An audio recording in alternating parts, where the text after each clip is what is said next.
I never imagined that one business trip could turn into the most unsettling nights of my life.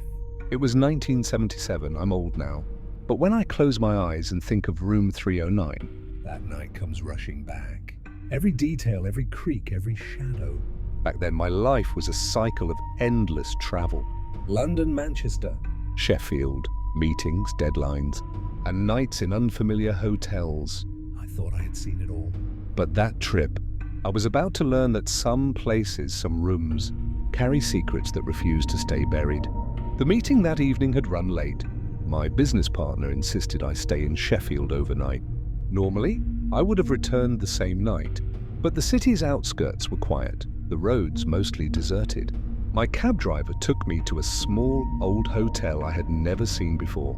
"Room 309?" he asked, his voice low, almost cautious. "Be careful with mirrors," he added. Giving me a fleeting glance I didn't understand at the time, I shrugged it off. Business trips had taught me to ignore strange people. I just needed a bed and some rest. The hotel itself was old, Victorian style, chipped walls, narrow hallways, floorboards that groaned under every step. The reception was dimly lit, the air thick with the smell of old carpet and polished wood. The receptionist handed me the key card for room 309, nothing else. No small talk. A strange feeling tugged at me, but I ignored it.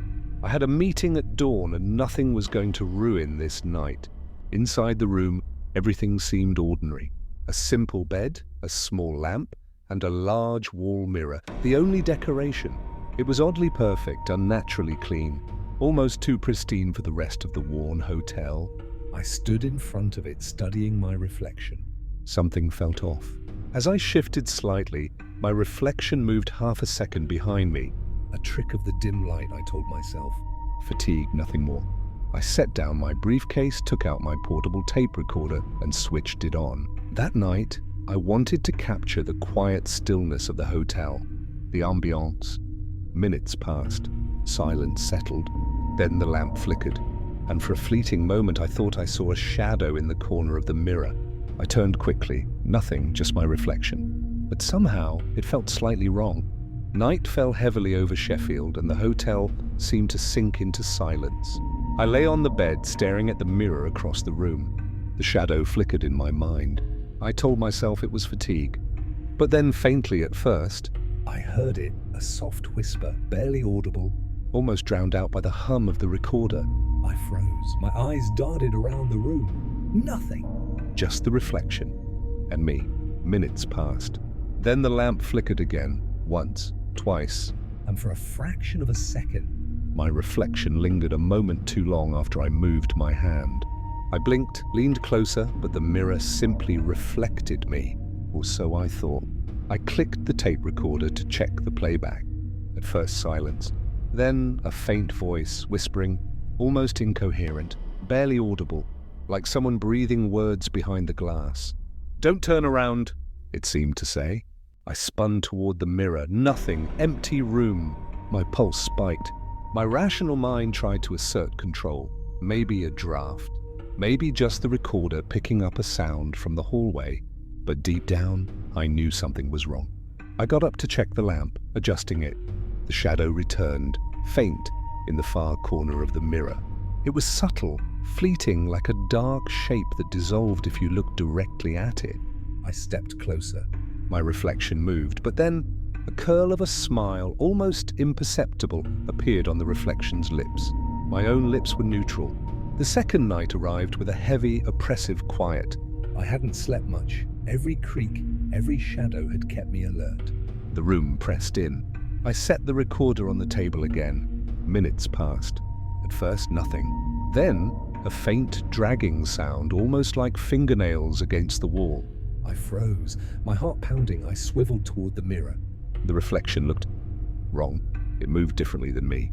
I lifted my hand. My reflection lifted its hand a split second later, but its fingers curled strangely, almost reaching toward me.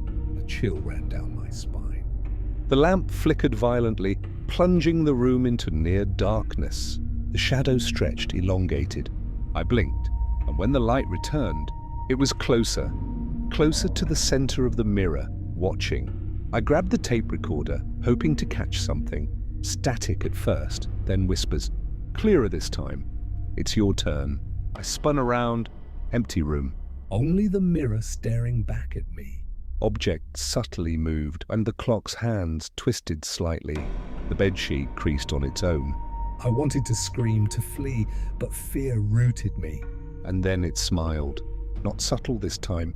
A slow, deliberate curl of the lips in the reflection. I froze, unable to look away. My own lips neutral, but the reflection. Aware, waiting, mocking.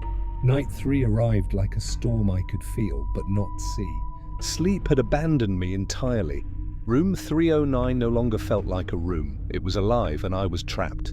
I grabbed my briefcase and recorder, trembling. Every step toward the door felt like moving through water. The lamp flickered.